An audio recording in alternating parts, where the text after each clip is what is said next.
చెప్పు. சரி. வேப்ப மரத்தில் அந்த வேப்பம்பட்டை சாப்பிட்னா 100 ஆண்டு வேப்ப மரம் இருக்கணும். அந்த பட்டை இருந்தாக்கா எப்பேற்பட்ட தோல்வியாதியும் போகும். அதே மாதிரி அரச மரத்துக்கும் அந்த பெரிய மரம் இருந்தால் அது ஓரளவு கொஞ்சமாக எடுத்து தினம் காலையில் நல்ல நாள் பார்த்து எடுக்கணும். அது எடுத்து பட்டை வெட்டி அதுக்கு பதிலாக பட்டை வெட்டின இடத்துல காயம் ஏற்படும் மரத்துக்கு. அது பதிலாக பசுஞ்சாணியை போட்டு மூடி வைக்கணும்.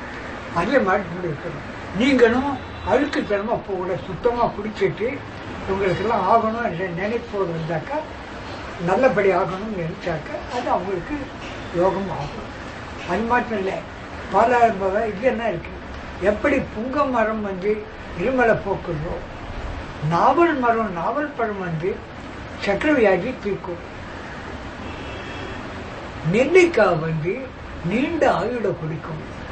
நெல்லிக்காய் தைலம் கொடுத்தாலும் தலைமையில் கூந்தல்லாம் நிறைய வளரும். நெல்லிக்காய்க்கு பலவித சக்திகளும் உண்டு. அதனாலே குறைஞ்சது நாம் நெல்லிக்காயில் சாப்பிடணும். அதெல்லாம் சேர்த்துட்டு வரணும்.